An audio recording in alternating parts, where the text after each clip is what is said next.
ఉపవాస దినానికి చేరువచ్చిన మీ అందరికీ ప్రభునామం పేరిట వందనాలు.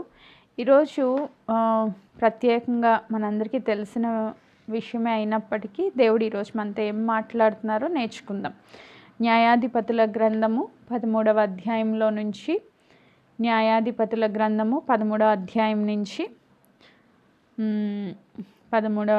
నుంచి మనందరికీ తెలిసిన మాట సంసోన్ గురించి ఈరోజు మనము కొన్ని విషయాలు ధ్యానం చేద్దాం. పరిశుద్ధాత్మ దేవుడు మనతో బోధించిన కొలది 13వ అధ్యాయము 5వ వచనాన్ని నేను చదువుతా ఉన్నాను, లేకపోతే 3 నుంచి మనం చదివేసుకుందాం. యెహోవా దూత ఆ స్త్రీకి ప్రత్యక్షమై, ఇదిగో నీవు గొడ్రాలవు, నీకు కాన్పు లేకపోయెను, అయితే నీవు గర్భవతివై కుమారుని కందువు. కాబట్టి నువ్వు జాగ్రత్తగా ఉండి ద్రాక్షారసమునే గాని మద్యమునే గాని త్రాగకుండుము, అపవిత్రమైనది ఏదియూ తినకుండుము. నీవు గర్భవతివై కుమారుని కందువు, అతని తల మీద మంగళకత్తి వేయకూడదు. ఆ బిడ్డ గర్భమున పుట్టినది మొదలుకొని దేవునికి నాజీరు చేయబడిన వాడై ఫిలిష్తీయుల చేతిలో నుండి ఇశ్రాయేలును రక్షింప మొదలుపెట్టునని ఆమెతో అనగా. ఆమేన్. ఈ స్త్రీ ఎవరు అంటే మనోహ తన యొక్క భార్య.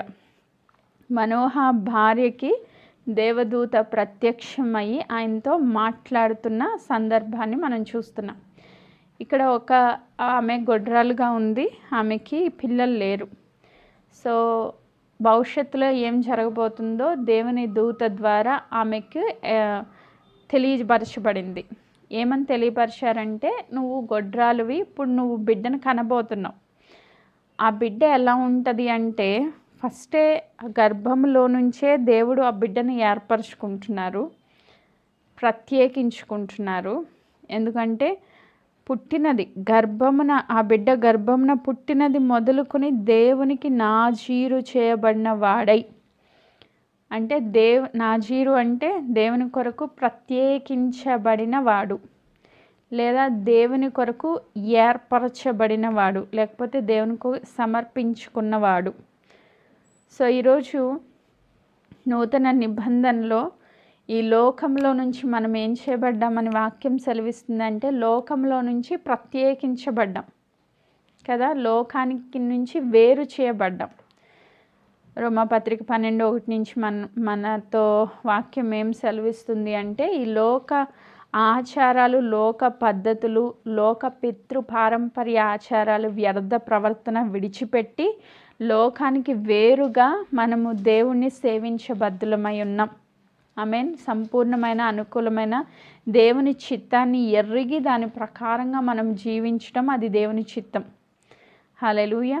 మనమందరం అంటే పాత నిబంధనలో అక్కడొకళ్ళు కనిపిస్తారు. దావీదుని దేవుడు ఏర్పరచుకున్నారు, యాకోబుని దేవుడు ఏర్పరచుకున్నారు, అలాగే యోసేపుని దేవుడు ఏర్పరచుకున్నారు, ఇక్కడ సంసోన్ని దేవుడు ఏర్పరచుకున్నారు, డానియల్ని దేవుడు ఏర్పరచుకున్నారు, అలా కొంతమందిని దేవుడు ఏర్పరచుకున్నారు, దెబోరాని దేవుడు ఏర్పరచుకున్నారు. కానీ నూతన నిబంధనకు వచ్చేసరికి మనందరినీ దేవుడు ఏర్పరచుకున్నారు. ఎందుకంటే లోకం అంతటి కొరకు ఆయన ప్రాణం పెట్టారు, రక్తము కార్చారు, శిలువ త్యాగం చేశారు, అందరి పాపముల నిమిత్తం ఆయన అప్పగించుకున్నారు. కాబట్టి అందరినీ దేవుని బిడ్డలుగా ఆయన యాక్సెప్ట్ చేశారు, అందరినీ ఏర్పరచుకున్నారు, ఈ లోకంలో నుంచి ప్రత్యేకించుకున్నారు, ఈ లోకానికి వేరుగా ఉండమని మనకి సెలవిచ్చారు. హల్లెలూయా. సో ఈరోజు మనం ఎవరము? నాజీరు చేయబడిన వాళ్ళం. ఇది ఆల్రెడీ మనకు తెలుసు, కానీ మర్చిపోతాం. లోకంలో అలా వెళ్ళిపోతూ ఉన్నప్పుడు మనం మర్చిపోతూ ఉంటాం. కాబట్టి దేవుడు మరొకసారి జ్ఞాపకం చేస్తున్నారు, నువ్వు నేను ఎవరు అంటే దేవునికి ప్రతిష్ఠించబడిన వాళ్ళము. హల్లెలూయా. దేవునికి ప్రత్యేకించుకున్న వాళ్ళం. హల్లెలూయా. ఈ లోకంలో నుంచి వేరుగా బయటకు వచ్చిన వాళ్ళం. ఈ లోకంలో కలిసిపోయే వాళ్ళం కాదు. ఈ లోకానుసారమైన వ్యక్తులుగా మనం జీవించడానికి వీల్లేదు. ఆమేన్. సో చాలామంది అనుకుంటారు దేవుని నమ్ముకుంటే పెద్ద డిఫరెన్స్ ఏముంది అని. కానీ దేవుని నమ్ముకున్నాక ఖచ్చితంగా నీకు నాకు డిఫరెన్స్ బయట వ్యక్తులతో కనిపించాలి. ఆమేన్. హల్లెలూయా. బయట వ్యక్తులతో మనకి ఒక డిఫరెన్స్ అనేది తెలియాలి, కనిపించాలి. రైట్. ఇప్పుడు మనం అందరము ప్రత్యేకించబడిన వాళ్ళం, నాజీర్ చేయబడిన వాళ్ళం అని అర్థమైంది. సో ఇప్పుడు ఏం చేయాలి, అసలు దేవుడు ఈ ఈ బిడ్డను పుట్టించడానికి కారణం ఏంటి అన్నది ముందే బయలుపరుస్తున్నారు. ఏంటా కారణం అంట, అక్కడ మనం చదివితే 5వ వచనము చివరి భాగంలో, ఆ బిడ్డ గర్భమున పుట్టినది మొదలుకొని దేవునికి నాజీరు చేయబడిన వాడే ఫిలిష్తీయుల చేతుల్లో నుండి ఇశ్రాయేలు ప్రజలను రక్షింప మొదలుపెట్టునని ఆమెతో అనగా, ఆయన జీవితానికి ఒక పర్పస్ ఉంది, లేదా ఒక ప్లాన్ ఉంది దేవునికి. ఏంటి ఆ ప్లాన్ అంటే, ఫిలిష్తీయుల చేతిలో నుంచి, అంటే అన్య జనాంగము చేతిలో నుంచి దేవుని బిడ్డల్ని విడిపించాలి. ఆమేన్. అన్య జనుల ఏలుబడిలో నుంచి, వారి యొక్క అధికారం నుంచి, వారి యొక్క ఆధిపత్యం నుంచి దేవుని ప్రజలను విడిపించాలి. అది దేవుని యొక్క ప్రణాళిక. హల్లెలూయా. రైట్. సో ఇప్పుడు మనల్ని కూడా దేవుడు ఆయన గర్భంలో రూపొందించబడక మునిపే, లేదా భూ పునాదులు వేయబడక మునిపే క్రీస్తులో మనల్ని ఏర్పరచుకున్నారు. అది మనకు తెలుసు. ఎందుకు ఏర్పరచుకున్నారు? ప్రతి ఒక్కరి పట్ల దేవునికి ఒక ప్రణాళిక ఉంది. ఆమేన్. దేవునికి ఒక చిత్తం ఉంది. ఈరోజు మనందరము జనరల్గా మన జీవిత విధానంలో, మన డైలీ రెగ్యులర్ లైఫ్లో నీ జీవితంలో దేవుని యొక్క చిత్తం ఏంటమ్మా అని అడిగితే మనం ఏం చెప్తాం? ఇప్పుడు సంసోనుకు ఒక చిత్తం ఉంది. ఆయన ఏంటంటే ఫిలిష్తీయుల చేతిలో నుంచి దేవుని ప్రజలను విడిపించాలి. అది దేవుని చిత్తం. హల్లెలూయా. అది దేవదూత ద్వారా తన తల్లికి ముందుగానే చెప్పబడింది. ఆమేన్. సో గొర్రెల కాపరి అయిన దావీదు పట్ల దేవుని చిత్తం ఏంటి అంటే, ఆయన ఒక రాజుగా అభిషేకించాలి, ఆయన రాజ్య పరిపాలన చేయాలి, దేవుని హృదయానుసారుడిగా ఆయన ఈ లోకంలో దేవుని బిడ్డగా ఆయన రాజుగా అభిషేకించబడి జీవించాలి. అది దేవుని చిత్తం. అది ఆయనకి 17 సంవత్సరాలు వచ్చేసరికి సమూయేలు ద్వారా ఆ దేవుని చిత్తాన్ని ఆయనకి బయలుపరిచారు. అలాగే అబ్రహాం పట్ల దేవునికి ఒక చిత్తం ఉంది. ఆయన అన్యజనుడిగా ఉన్నాడు, విగ్రహారాధికుడిగా ఉన్నాడు. దేవుని స్వరం వచ్చింది, నువ్వు నేను పిలిచిన ప్లేస్కి వస్తే నేను నిన్ను ఆశీర్వదిస్తాను, నేను గొప్ప జనంగా చేస్తాను, ఒక విశ్వాసులకు తండ్రిగా నిన్ను చేయబడతావు, సో నీ ద్వారా భూలోకములన్నీ ఆశీర్వదించబడతాయి. అది దేవుని చిత్తం. సో ఈరోజు ఒక్కొక్కళ్ళ పట్ల ఒక్కొక్క ప్రణాళిక దేవునికి ఉంది. హల్లెలూయా. సో మనం ఏం చేస్తామంటే, మన రెగ్యులర్ లైఫ్లో పడిపోయి మనకున్న ఒకే ఒక చిత్తం ఏంటంటే, ఈ లోకంలో మంచిగా సంపాదించాలి, పిల్లలకి మంచి ఆస్తి సమకూర్చాలి, లేదా పిల్లల్ని ఉన్నతమైన చదువులు చదివించాలి, నా భర్త మంచి శాలరీ లేదా మంచి బిజినెస్లో సక్సెస్ అయ్యి మంచిగా డబ్బు సంపాదించాలి, ఒక ఇల్లు కొనుక్కోవాలి, ఒక కారు కొనుక్కోవాలి. మన చిత్తం ఎలా ఉంటుందంటే, ఈ లోకంలో మనం ఒక ఉన్నత స్థాయిలో జీవించాలి, అంతేనా? లేదా నేను ఆరోగ్యంగా ఉండాలి. కొంతమందికి హెల్త్ కాన్షియస్ ఎక్కువ ఉంటుంది, దానికోసమే ఎక్కువ ప్రయాసపడుతూ ఉంటారు. సో నేను హెల్తీగా ఉండాలి, అది వాళ్ళ చిత్తం. సో దేవుని యొక్క చిత్తాన్ని గురించి ఆలోచించే వాళ్ళు చాలా కొద్దిమంది. ఆమేన్. పిలువబడిన వాళ్ళు అనేకులు, ఏర్పరచబడిన వాళ్ళు కొద్దిమంది. ఆమేన్. సో దేవుని చిత్తంలో మనము ఆలోచన చేస్తే, నిన్ను నన్ను దేవుడు ఏర్పరచుకున్నారు, ఎన్నుకున్నారు, ఆయనకు ఒక ప్రణాళిక ఉంది, అది మనకి తెలుసు. మరి ఆ ప్రణాళిక ఏంటి అన్నది మనం గ్రహించి దాని ప్రకారంగా మనం అడుగులు వేయడం మొదలుపెట్టినప్పుడు ఖచ్చితంగా దేవుని ప్లాన్స్ అనేవి మనకి రివీల్ అవుతాయి. అట్ ద సేమ్ టైం ఆ ప్లాన్ మన జీవితంలో కంప్లీట్గా ఫుల్ఫిల్ అయ్యిద్ది. సో ఈరోజు మనం ఆ ప్లాన్ ఏంటో తెలుసుకోవడం లేదు. ఇప్పుడు సంసోనుకి ఆ ప్లాన్ చెప్పబడింది. అలాగే నూతన నిబంధన ప్రజలుగా మనకి దేవుని ప్లాన్ ఏంటో క్లియర్గా ఇచ్చేశారు. ఏమని చెప్పారు? దేవుని ప్రణాళిక ఏంటి నీ పట్ల, నా పట్ల? అందరికీ ఒక కామన్ ప్రణాళిక ఉంది. ప్రత్యేకమైన ప్రణాళికలు ఒక్కొక్కరికి ఒక్కొక్కటి ఉండొచ్చు, కానీ ఒక కామన్గా మనందరికీ ప్రత్యేకంగా కాకుండా కామన్గా ఒక పిలుపుని దేవుడు పిలుస్తూ ఉన్నారు. ఏంటి ఆ పిలుపు అంటే, దేవుని చేత నువ్వు ఏర్పరచబడిన వ్యక్తివైతే, దేవుని యందు విశ్వాసం ఉంచిన వ్యక్తివైతే, దేవుని ద్వారా రక్షణ పొందిన వ్యక్తివైతే, నీకు నాకు మనందరికీ దేవుడిచ్చిన ప్రణాళిక ఏంటి అంటే, మత్తయి సువార్త 28వ అధ్యాయము, మత్తయి సువార్త 28వ అధ్యాయము 18వ వచనం. యేసు వారి యొద్దకు వచ్చి, ఎవరి దగ్గరికి? ఆయన నమ్మిన బిడ్డలు, ఆయన వాక్యానుసారంగా ఆయన ఫాలో అయిన శిష్యుల దగ్గరికి వచ్చి దేవుడు మాట్లాడుతున్నారు. ఏమని మాట్లాడుతున్నారు? యేసు వారి యొద్దకు వచ్చి, పరలోకమందును భూమి మీద నాకు సర్వాధికారం ఇయ్యబడింది, కాబట్టి మీరు వెళ్ళి సమస్త జనులను శిష్యులుగా చేయుడి. తండ్రి యొక్కయు కుమారుని యొక్కయు పరిశుద్ధాత్మ యొక్కయు నామంలో వారికి బాప్తీషమం ఇచ్చుచు నేను మీకు ఏ ఏ సంగతులు ఆజ్ఞాపించుతున్నో వాటిని గైకొనవలనని వారికి బోధించుడి. హల్లెలూయా. సో మనం ఏం చేయాలంటే, దేవుని యొక్క చిత్తం ఏంటి అంటే, నిన్ను నన్ను ఎందుకు రక్షించుకున్నారు దేవుడు? ఆయనకు ఒక ఉద్దేశం ఉండే రక్షించుకున్నారు కదా. మన ఇంట్లో ఒకటి ఏదైనా వస్తువు కొనుక్కున్నాం అనుకోండి, దాని కొరకు ఏదైనా ఒక ప్రణాళిక పెట్టుకునే కొనుక్కుంటాం. ఒక బీరువా కొనుక్కున్నాక తీసుకొచ్చి అది అక్కడ పెట్టేసి తాళం వేసి దాన్ని తీయలేదనుకోండి, దానికంటూ ఒక పర్పస్ ఉంది. ఏంటి? దాంట్లో మనం బట్టలు పెట్టుకోవడానికే, లేకపోతే దాన్ని యూజ్ చేసుకోవడానికే కొనుక్కుంటాం. అది అలాగే తీసుకొచ్చి అక్కడే పెట్టాం, దాన్ని యూజ్ చేయట్లేదు. దాని ప్రణాళిక నెరవేర్చబడుతుందా? నెరవేర్చబడదు. ఒక ఫ్రిడ్జ్ కొనుక్కున్నాం, అలా పెట్టుకున్నాం, దాని స్విచ్ ఆన్ కూడా చేయలేదు. దాని యొక్క ప్రణాళిక నెరవేర్చబడుతుందా? ఏమీ నెరవేర్చబడదు. సో దేవుడు మనల్ని కొనుక్కున్నారు, ఎన్నుకున్నారు, ఏర్పరచుకున్నారు, ఆయన రక్తంతో కడిగారు, ఈ లోకంలోంచి ప్రత్యేకించారు, ఆయన మనల్ని పరిశుద్ధాత్మతో నింపారు, మనకు ఒక చిత్తము ఉంది అని ఆయన బోధించారు. బోధించిన తర్వాత కూడా దాన్ని నువ్వు పట్టించుకోకుండా నీ ఇష్టానుసారంగా, నా ఇష్టానుసారంగా మనం జీవిస్తున్నాం అనుకోండి, ఆ ప్రణాళిక నెరవేర్చబడుతుందా? ఎట్టి పరిస్థితిలో నెరవేర్చబడదు. సో ఈరోజు సంసోనికి పుట్టుకలో నుంచి ఒక ప్రణాళికతో పుట్టాడు. దేవుడు ఆయన్ని ఎన్నుకున్నారు, ఏర్పరచుకున్నారు. ఈరోజు నిన్ను నన్ను కూడా దేవుడు ఎన్నుకున్నారు, ఏర్పరచుకున్నారు. మన పట్ల ఒక ప్రత్యేకమైన ప్రణాళిక కలిగి ఉన్నారు. హల్లెలూయా. సో ఇప్పుడు నాజీరు చేయబడినప్పుడు దాని ముందు ఆయన ఒక 2 ఇన్స్ట్రక్షన్స్ ఇచ్చారు.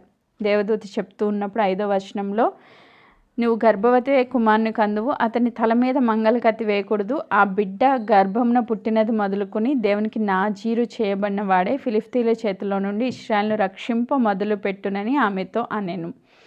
ఇంకా అంతకన్నా ముందు 4వ వచనం చదివితే, నువ్వు జాగ్రత్తగా ఉండి ద్రాక్షారసమునే కానీ మద్యమునే కానీ త్రాగకుందువు. ఆమేన్.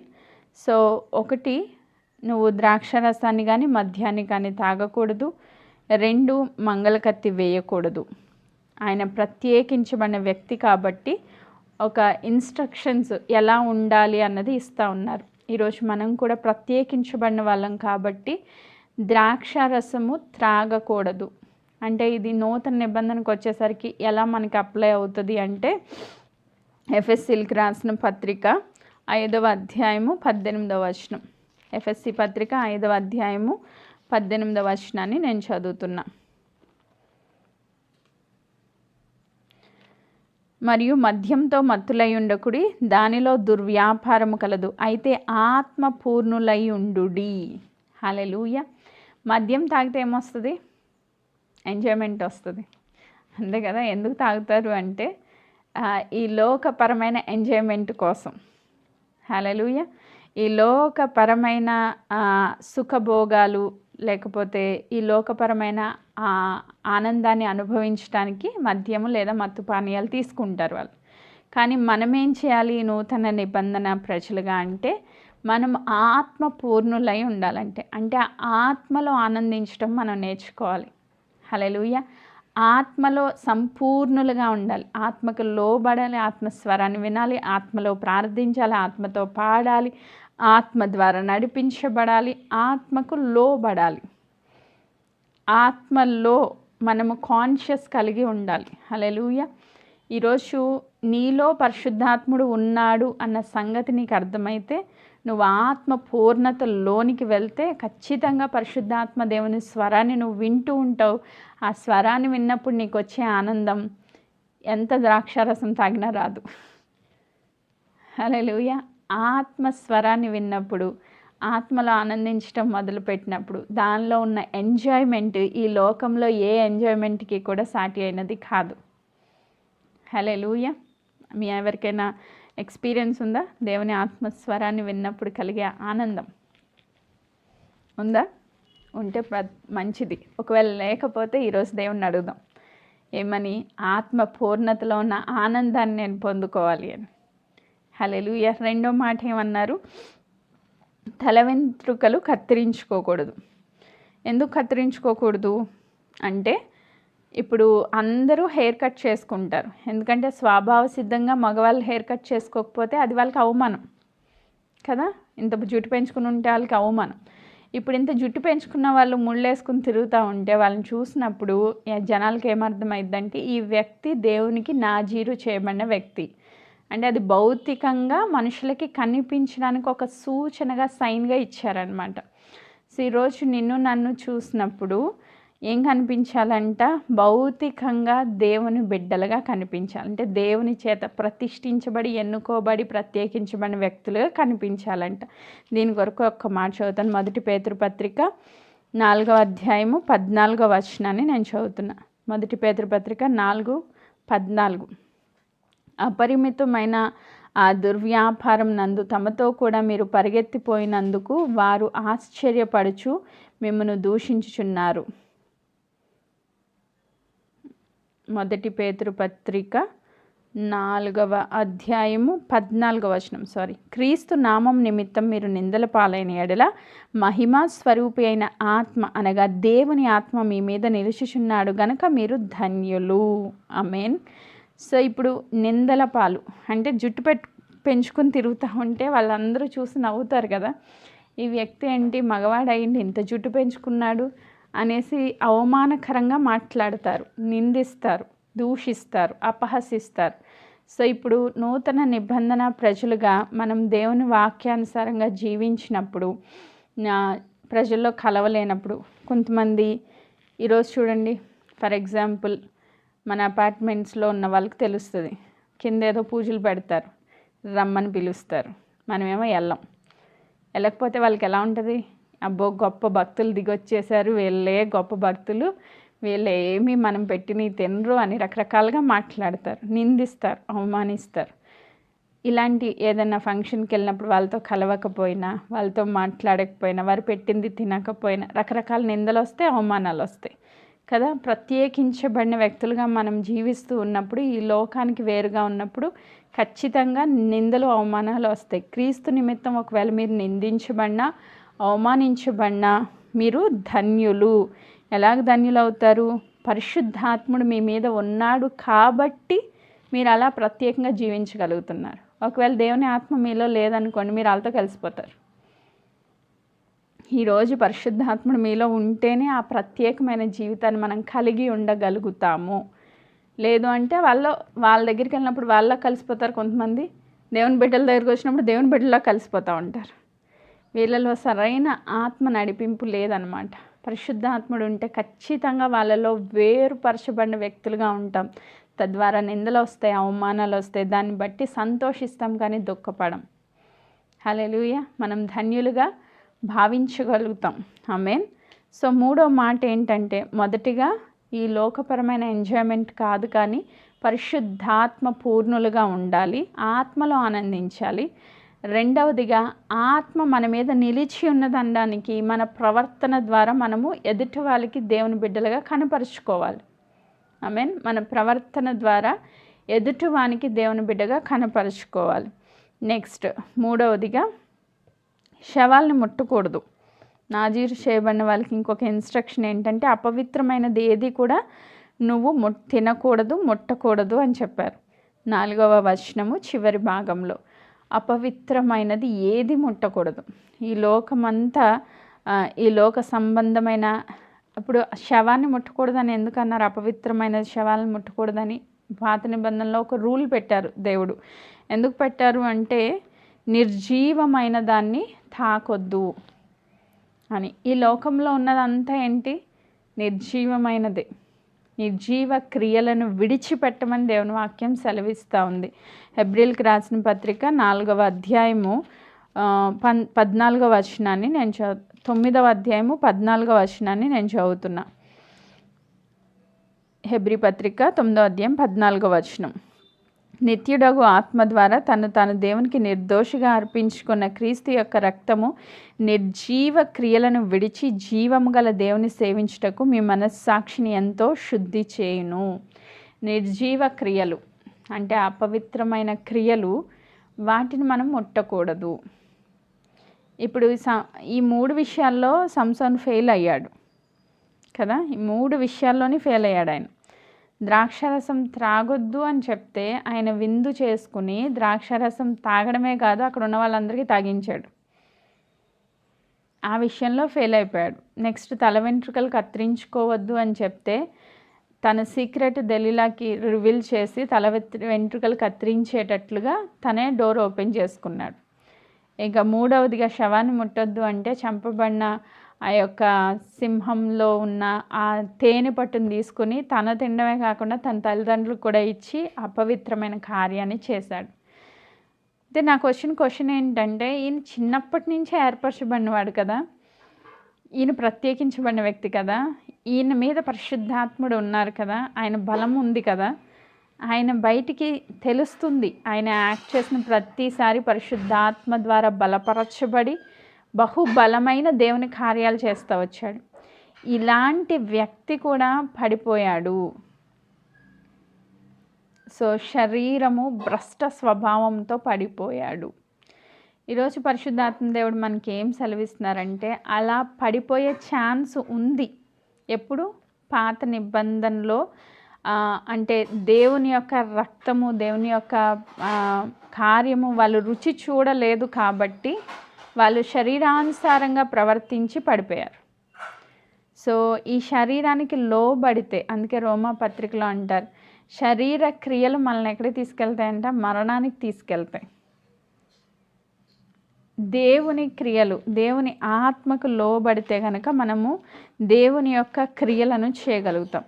ఆమేన్. శరీర స్వభావము మరణానికి తీసుకెళ్తుంది, ఆత్మ జీవింపచేస్తుంది. హల్లెలూయా.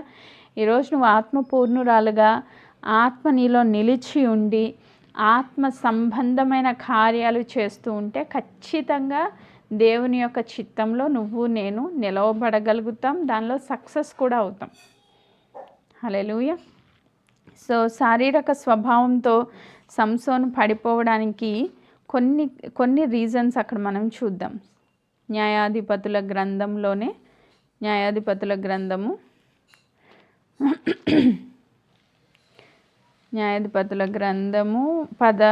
14వ అధ్యాయము 3వ వచనాన్ని నేను చదువుతున్నా. 3వ వచనం,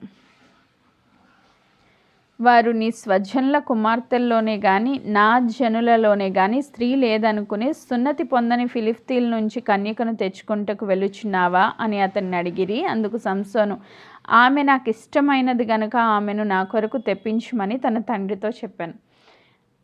ఇప్పుడు తను పడిపోవడానికి రీజన్ ఏంటంటే, తన ఇష్టపూర్వకంగా తన జీవితాన్ని ముందుకు కొనసాగించాడు. అంటే సొంత చిత్తం, స్వచిత్తము తన్ని ఎలుబడి చేసిందనమాట. ఈరోజు పరిశుద్ధాత్మ పూర్ణతలోనికి వస్తే మన స్వచిత్తం అనేది కంప్లీట్గా ఖాళీ చేసుకోవాలి.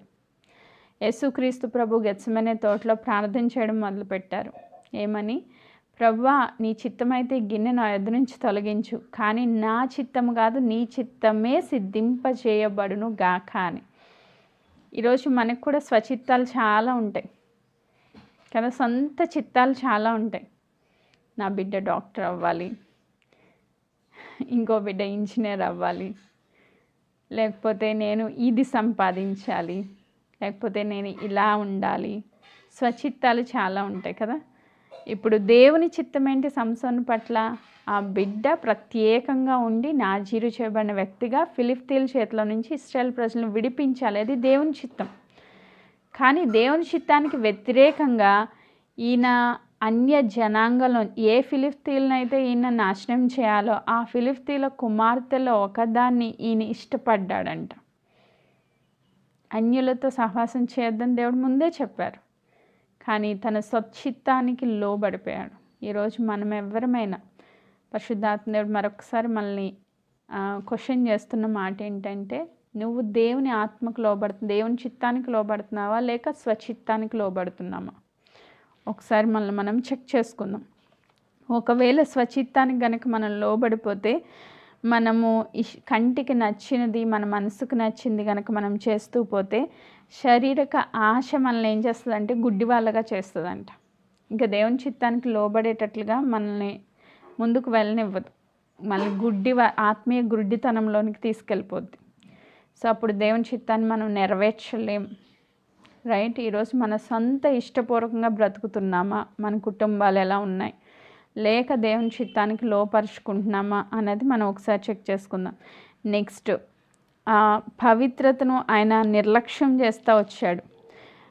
14వ అధ్యాయంలోనే 8-9 వచనాలు చదివితే ఆయన ఆ సింహపు కళేబరాన్ని చూసినప్పుడు దానిలో ఒక తేనెటీగల గుంపు కనిపించిందంట. ఆ తేనె కనబడగా 9వ వచనంలో అతడు ఆ తేనెను చేతనుంచుకొని తినుచు వెళ్ళుచు తన తల్లిదండ్రుల యొద్దకు వచ్చి వారికి కొంత నీయగా వారును తినిరి. అయితే తాను సింహపు కళేబరములో నుండి ఆ తేనెను తీసిన సంగతి వారికి తెలియజెప్పలేదు. ఎందుకు తెలియచేయలేదంటే ఆయనకు తెలుసు శవాన్ని ముట్టుకోకూడదని తెలుసు. కానీ తేనెని చూసినప్పుడు ఆ రూల్ని క్రాస్ చేసుకుని వెళ్ళిపోయాడు. దేవుడు చెప్పిన ఆజ్ఞని అతిక్రమించేశాడనమాట. ఎందుకంటే ఆ రూల్ కన్నా ఈ తేనె తీపిగా కనిపిస్తుంది ఆయనకి. అంటే దేవుడిచ్చిన ఆజ్ఞ కన్నా తను శరీరాశ ఎక్కువగా ఉందన్నమాట. శరీర కోరిక ఎక్కువగా ఉంది. అపవిత్రమైన దాన్ని ముట్టుకోవద్దు అని దేవుడు చెప్పినా కూడా మనం ఒక్కొక్కసారి చిన్న చిన్న విషయమే కదా, ఏముంది, నేను ఆ శవాన్ని ముట్టట్లేదు, దాని లోపల ఉన్న తేనెని తింటున్నాను అంతే అని అనుకున్నాడు ఆయన. సో అంటే ఆ సింహం ఎప్పుడో చనిపోయింది, దాని ఎముకల గూడు మాత్రమే ఉంది. ఆ గూడు లోపల ఈ తేనె పొట్టు వచ్చిందనమాట. ఆ తేనెని తీసుకుని తిన్నాడు. అదేం పెద్ద తప్పే ఉంది అని అనుకుంటాం. చిన్నదే కదా, చిన్న తప్పు. ఈ మధ్యన ఎక్కువగా మనము ఏ మిస్టేక్స్ అయితే చేస్తున్నామో దాని విషయంలో మనం ఏమనుకున్నాం, ఇదేంటి చిన్నదే కదా, దీనివల్ల పెద్ద విషయం ఏముంది అని చెప్పి నెగ్లెక్ట్ చేస్తూ ఉంటాం, నిర్లక్ష్యం చేస్తూ ఉంటాం దేవుని ఆజ్ఞలను. ఆ చిన్న తప్పే పెద్ద అపజయానికి కారణమైద్ది. సో మరొకసారి మనం ఒకవేళ ఆ పవిత్రతను కాపాడుకోవడంలో ఎక్కడైనా తప్పిపోతూ ఉంటే దేవుని యొక్క ఆత్మ ద్వారా ఈ దినం మనము హెచ్చరింపబడుతూ ఉన్నాం. చిన్నదే కదా అని పాపాన్ని నిర్లక్ష్యం చేయొద్దు. చిన్న రంధ్రం ఓడను ముంచేస్తుందంట. చిన్న అగ్గిపుల్ల అడవిని కాల్చేస్తుంది. చిన్నదే కదా, చిన్న పిండి ముద్ద, అది పులిసిపోయిన పిండిని తీసుకెళ్ళి మంచి పిండిలో కలిపామనుకో, పిండి అంతా పులిసిపోద్ది. చిన్నదని మనం నిర్లక్ష్యం చేస్తే ఆ చిన్నదే మనల్ని దేవుని కృపలో నుంచి రాలిపోయేటట్లుగా చేస్తుంది. అందుకే దేవుని వాక్యం ఏం చెప్తుందంటే, చేదైన వేరు ఏదైనా మీలో మొలచినేమో, చిన్నదే కదా అని మనం నెగ్లెక్ట్ చేస్తే అది మన జీవితానికే నాశనానికి మూలమైపోద్ది. దేవుని ఆత్మలో నుంచి మనల్ని బయటికి లాగేస్తుంది. సో ఈరోజు అలాంటి చిన్న పాపాలు, మనం దాన్ని పాపం అని చెప్పడానికి కూడా మన కంటికి కనిపించిన చిన్ని మిస్టేక్స్ ఏదైనా మనలో ఉంటే సరి చేసుకుందాం. అండ్ థర్డ్ వన్, తప్పుడు సహవాసం. న్యాయాధిపతుల గ్రంథం 16వ అధ్యాయము 4 నుంచి మనం చదివితే, ఆ ఫిలిష్తీయుల సర్దార్ల దగ్గరికి వచ్చి ఆ స్త్రీ కోసము వాళ్ళతో మరి సహవాసం చేయడం మొదలు పెడతాడు. దెలీలా తన్ని వేధిస్తూ ఉంది, నీ బలం దేనిలో ఉందో చెప్పు అని. తను ఫస్ట్ టైం అడిగినప్పుడు సరే ఏదో అడుగుతుందిలే అనుకోవచ్చు. సెకండ్ టైం, థర్డ్ టైం అంటే పదే ఒక శోధన వస్తుంది అంటే అక్కడి నుంచి మనం ఏం చేయాలంటే దాని నుంచి బయటకు వచ్చేయాలి. అక్కడికి మళ్ళీ వెళ్ళకూడదు. పదే ఒకటే మనకి రిపీట్ అవుతుంది అన్నప్పుడు దానికి మనము లోపడిపోకూడదు. ఇక్కడ బెస్ట్ ఎగ్జాంపుల్ యోసేపుని తీసుకుంటే, యోసేపు ఆ ఇంట్లోనే ఉన్నాడు. ఒక్కసారి మనకు బైబిల్లో రాయబడింది, కానీ ఆమె ఎన్నిసార్లు ఆయన్ని టార్చర్ చేసిందో, ఎన్ని రీతులుగా ఆయన మీద ఆమె మనసు పెట్టుకుని రకరకాలుగా ఇబ్బంది పెట్టుండొచ్చు. ఇంకొక రోజు మొత్తం బరి తెగించి అడిగేసింది. అప్పుడు ఆయన పారిపోయాడు. సో అంటే దేవుని యొక్క బిడ్డల యొక్క లక్షణం ఎలా ఉండాలంటే, ఇక్కడ తప్పు జరుగుతుంది నేను ఉంటే అన్నప్పుడు అక్కడి నుంచి మనం పారిపోవాలి. సో అందుకే దేవుడు బిడ్డలుగా మనము ఆ పదే పదే ఏదైనా శోధన మనకి ఎదురవుతుంది అన్నప్పుడు ముందే అలర్ట్ అవ్వాలి. అక్కడ దేవుడు చూస్తున్నాడు అనే భయము, అది పవిత్రమైన భయము, దేవుని యందు భయభక్తులు కలిగి మనం జీవించాలి. సంసోన్ చేసిన మిస్టేక్ ఏంటంటే చెడు సహవాసంలో పడిపోయాడు. సో మనం చెడు సహవాసాలు ఎంత దారుణానికి దిగజారుస్తాయంటే, ఆయన జీవితంలో శత్రువు యొక్క పన్నాగాలు తన జీవితంలో సక్సెస్ అవ్వడానికి కారణం ఏంటంటే ఆయన చెడు సహవాసం. ఏమేన్ 1 తన స్వచిత్తం, 2 నిర్లక్ష్యం, దేవుని ఆజ్ఞల పట్ల నిర్లక్ష్యత, 3 చెడు సహవాసం. ఈ 3 తన జీవితంలో ఉన్న దేవుని యొక్క గొప్ప ప్రణాళికలో నుంచి బయటికి లాగేసినాయి. తన స్వచిత్తము, దేవుని ఆజ్ఞల పట్ల నిర్లక్ష్యత, చెడు సహవాసం. ఈ 3 దేవునికి ఆయన పట్ల ఉన్న గొప్ప ప్రణాళికలోంచి బయటికి వచ్చేసేటట్లుగా చేసినాయి. సో ఈరోజు మనలో ఒకవేళ అలాంటిది ఏదైనా ఉంటే, ఈరోజు మనం దేవుని తట్టు తిరుగుదాం. దేవుడు మరొకసారి మనల్ని హెచ్చరిస్తున్నారు. ఎంతో మంచిగా దేవుని వాక్యంలో ఉన్నాము అని అనుకుంటూ ఒకవేళ ఎక్కడైనా మనం పడతా ఉంటే ఈరోజు మరొకసారి దేవుడు మనల్ని సరి చేసుకోమని చెప్తా ఉన్నారు. సంసోన్ జీవితంలో శరీర క్రియలు జయించడానికి ఒకవేళ దేవుడు అవకాశం ఇస్తే మనల్ని దేవుడు హెచ్చరిస్తూ ఉన్న మాట ఏంటి అంటే, శోధన వచ్చినప్పుడు మనం ఏం చేయాలంట? పారిపోవాలంట. ఈ శోధనలకి నిలిచి ఉండే వ్యక్తులుగా ఉండొద్దు. 2 తిమోతికి రాసిన పత్రిక 2వ అధ్యాయంలో ఒక మంచి మాట ఉంటుంది, చదువుకున్నారండి. 2 తిమోతి పత్రిక 2వ అధ్యాయము 22వ వచనాన్ని నేను చదువుతున్నా. 2:22. నీవు యవ్వనేచ్ఛల నుండి పారిపోమ్ము. ఏమని చెప్తున్నారు? యవ్వన ఎచ్చలు. సో మన కోరికలు, మన శరీర కోరికల నుంచి మనం ఏం చేయాలంటే పారిపోవాలి. నెక్స్ట్, పవిత్ర హృదయులై ప్రభువునకు ప్రార్థన చేయవారితో కూడా నీతిని, విశ్వాసమును, ప్రేమను, సమాధానమును వెంటాడుము. హల్లెలూయా. పవిత్రమైన హృదయము కలిగి ప్రభువునకు ప్రార్థన చేయవారితో కూడా నీతి, విశ్వాసం, ప్రేమను, సమాధానమును వెంటాడు. మన సహవాసం ఎవరితో ఉండాలంటే పవిత్రమైన హృదయము కలిగిన వారితో ఉండాలి. వితర్కములు, జగడములు, మూర్ఖులతో మనము సహవాసం చేయొద్దు. ఈ లోకంలో ప్రత్యేకించబడిన వాళ్ళం కాబట్టి మన సహవాసము ఎవరితో ఉండాలంటే పవిత్ర హృదయులై ప్రభువుకి ప్రార్థన చేసే వారితో ఉండాలి. హల్లెలూయా. 2వది, శరీర బలముపై కాక పరిశుద్ధాత్మపై ఆధారపడాలి. శారీరక బలంతో ఆయన ఏమనుకున్నాడంటే, దెలీలాతో పాపం చేసిన తర్వాత కూడా, అంటే ఆ హెయిర్ తీసేసిన తర్వాత కూడా ఏముంది నేను బలవంతుణ్ణి అని లేచాడంట. లేస్తే ఏమైంది? వాళ్ళ తాళ్ళతో కట్టేశారు, తీసుకెళ్ళి గానుగ కట్టేశారు, ఒక ఎద్దులాగా తిప్పుతూ ఉన్నారు గానుగ చుట్టూ. ఎంత బలవంతుడు! దేవుని ప్రణాళికలో ఉన్న బిడ్డ, పరిశుద్ధాత్మలో ఆత్మతో జన్మించిన వ్యక్తి, ప్రత్యేకించబడిన వ్యక్తి, బలవంతుడైన బిడ్డ ఈరోజు ఏమైపోయాడు? బలహీనుడైపోయాడు. అయితే తన శరీరక బలం మీద ఆధారపడ్డాడు. పరిశుద్ధాత్మ స్వరాన్ని వినలేదు, ఆయన ఆత్మ మీద ఆధారపడలేదు. ఈరోజు ఆత్మకు లోబడకపోతే మనము కూడా ఇదే పరిస్థితికి వస్తాం. రోమీయులకు రాసిన పత్రిక 6వ అధ్యాయము 8వ అధ్యాయము 13వ వచనాన్ని నేను చదువుతున్నా. 8:13. మీరు శరీరానుసారంగా ప్రవర్తించిన ఎడల చావవలసిన వారై యుందురు. ఇప్పుడు సంసోన్కి ఏమొచ్చింది? మరణం వచ్చింది. ఎందుకు వచ్చింది? దేవుని బిడ్డే కదా, దేవుని ఆత్మ ద్వారా నింపబడిన వ్యక్తే, బలవంతుడే.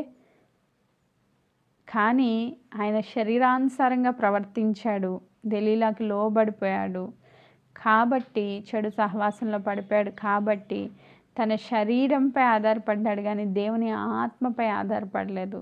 సో ఈరోజు ఏమొచ్చింది? ఆయనకి మరణం వచ్చింది. మనం శరీరానుసారంగా ప్రవర్తిస్తే ఏమవ్వాలి? చావలసి ఉండాలి. కానీ ఆత్మ చేత శరీర క్రియలు చంపిన ఎడల జీవించదము. ఎప్పుడైతే పరిశుద్ధాత్మ దేవుడు స్వరం మనం వింటామో, అంటే వాక్యం ద్వారా కానీ, మన హృదయంలో నుంచి మెల్లనైన స్వరము కానీ, దేవుని ఆత్మస్వరాన్ని మనం విన్నప్పుడు దానికి లోబడితే, ఆ శరీర క్రియని చంపితే, నీకు చేయాలనిపిస్తుంది ఏదైనా పని చేయాలనిపిస్తుంది, అది దేవుని ఆత్మ ద్వారా ఒకవేళ మనం అది చెయ్యొద్దు అని హెచ్చరింపబడితే వెంటనే ఆత్మ ద్వారా ఆ శరీర క్రియను జయించాలి. దానికి లోబడాలి, అంటే దేవుని స్వరానికి లోబడాలి. నువ్వు ఈ చిన్న పాపమే కదా అని దాన్ని నిర్లక్ష్యపరుస్తున్నావు అని ఈరోజు పరిశుద్ధాత్మ దేవుడు మనతో చెప్తున్నారు. ఆ చిన్న పాపం ఏముంది నాలో? మనం ఎగ్జామిన్ చేసుకుని మనల్ని మనం పరీక్షించుకొని దాన్ని విడిచిపెట్టడానికి పరిశుద్ధాత్మ సహాయాన్ని అడగాలి. హల్లెలూయా. ఎక్కడైతే మనం ఫెయిల్ అవుతున్నామో అక్కడ దేవుని యొక్క ఆత్మ సహాయాన్ని అడిగితే, మన బలహీనతలు మనం ఒప్పుకుంటే ఖచ్చితంగా దేవుడు సహాయం చేస్తారు. హల్లెలూయా. ఇంకొక లాస్ట్ అండ్ ఫైనల్ వర్డ్, నిజమైన పశ్చాత్తాపం పునరుద్ధరణ చేస్తుందంట. మళ్ళీ తిరిగి పునరుద్ధరిస్తుంది నిజమైన పశ్చాత్తాపం. ఎప్పుడైతే మన పాపాలు మనం ఒప్పుకుంటామో, మన అతిక్రమాలు మనం దేనికి లోబడిపోతున్నామో మనల్ని మనం గ్రహించుకొని ఒప్పుకుంటామో ఖచ్చితంగా దేవుడు మనల్ని పునరుద్ధరిస్తారు. సంసోన్ జీవితంలో కళ్ళు పీకేశారు, జుట్టు కట్ చేసేశారు, తీసుకెళ్ళి ఒక బానిసలాగా చేసేశారు. శత్రువులందరూ ఏం చేస్తున్నారంటే నవ్వుతున్నారంట. ఆయన బంధించి నవ్వుతూ ఉన్నారు, ఆయన చూసి ఎగతాళి చేస్తున్నారు. ఇక శత్రువుల ముందు నవ్వుల పాలయ్యాడు, బంధకాల్లోకి వెళ్ళిపోయాడు. ఇప్పుడు కళ్ళు తెరవబడ్డాయి, దేవుని సన్నిధిలో ప్రార్థన చేస్తున్నాడు. ఇప్పుడు వరకు నేను చాలా బలవంతుడిని అనుకున్నాడు, తన బలం ఎంతో తనకు అర్థమైంది. ఇప్పుడు ప్రార్థన చేయడం మొదలుపెట్టాడండి. ప్రభువా మరొక్కసారి నన్ను బలపరచండి, చివరిసారి నన్ను బలపరచండి అని. అప్పుడు దేవుడు కృప చూపించారు, హెయిర్ పెరగడం మొదలైంది, ఆయన బలవంతుడిగా మార్చబడ్డాడు. ఆయన జీవిత చర్మాంకంలో ఆయన చంపిన వారి లెక్క, ఆయన జీవితం అంతా కలిపి చంపిన వారి లెక్కతో ఇంకా ఎక్కువగా ఉందంట. హల్లెలూయా. అంటే దేవుడు పశ్చాత్తాపడితే ఖచ్చితంగా మనకి సహాయం చేసే దేవుడుగా ఉన్నారు. హల్లెలూయా. ఈరోజు ఒక మాట పరిశుద్ధాత్మ దేవుడు బాగా బలంగా నాతో మాట్లాడిన ఒక మాట, ఈ మాటను మనం అందరం ఒకసారి హృదయంలో ముద్రించుకోవాలని నేను కోరుకుంటున్నాను. మానవ ప్రయత్నం ఎక్కడ ముగుస్తుందో అక్కడ పరిశుద్ధాత్మ కార్యం ప్రారంభం అవుతుందంట. మానవ ప్రయత్నాలు అంటే మనము ఎన్నిసార్లు అయితే పరిశుద్ధతలోనికి వెళ్ళాలి, లేకపోతే దేవునికి ఇష్టమైన బిడ్డలుగా జీవించే మనం చాలా ప్రయత్నాలు చేస్తూ ఉంటాం కదా. నేను మంచిగా ఉండాలి ప్రయత్నిస్తూ ఉంటాం. కానీ అది ఎప్పుడైతే ముగిసిపోతుందో, అంటే నా వల్ల కావట్లేదు అని ఎప్పుడైతే సంసోన్ దేవునికి అప్పగించుకొని, ప్రభువా నీ బలం కావాలి, నీ ఆత్మ కావాలి, నీ శక్తి కావాలి అని ఎప్పుడైతే దేవుని తట్టు తిరిగాడో వెంటనే పరిశుద్ధాత్ముడు ఆయన మీదకి దిగి వచ్చారు, ఆయన బలపరిచారు, దేవుని యొక్క కార్యం అక్కడ జరిగించారు, ఆయన పర్పస్ ఫుల్ఫిల్ అయింది. హల్లెలూయా. దేవుడు ఎందు నిమిత్తమైతే ఆయన ఎన్నుకున్నారో, ఆయన్ని పిలుచుకున్నారో ఆ పర్పస్ ఫుల్ఫిల్ అయింది. ఈరోజు మన జీవితంలో కూడా మన ప్రణాళికలు దేవుని సన్నిధిలో నెరవేర్చబడాలి. మన జీవితం పట్ల దేవుడు కలిగి ఉన్న ప్రణాళికలు నెరవేర్చబడాలి అంటే ఖచ్చితంగా మనం దేవుని యొక్క ఆత్మకు లోబడాలి. సో ఒకవేళ నిజంగా సంసోనే గనక దేవుని చిత్తంలోంచి తొలగిపోతే, దేవుని చిత్తంలో నుంచి పరిపూర్ణంగా తొలగిపోయి ఉంటే, నేను అనుకుంటాను విశ్వాస వీరుల పట్టికలో ఆయన వచ్చేవాడు కాదు. ఆయన నిజమైన పశ్చాత్తాపం పొందాడు కాబట్టి, దేవుని తట్టు తిరిగాడు కాబట్టి, చివరి నిమిషంలో దొంగ ఎలా అయితే దేవుని చేత కనికరింపబడ్డాడో, దేవుని రాజ్యం చేరుకున్నాడో, సంసోను కూడా అదే ప్రణాళికలో దేవుని రాజ్యాన్ని చేరుకున్నాడని నేను నమ్ముతున్నాను. ఎందుకంటే విశ్వాస వీరుల పట్టికలో సంసోన్ని మనం చూస్తాం. హెబ్రీలు రాసిన పత్రిక 11వ అధ్యాయంలో 32వ వచనం, ఇక ఏమి చెప్పుదుము, గిద్యోను, బారాకు, సంసోను, యెఫ్తా, దావీదు, సమూయేలు.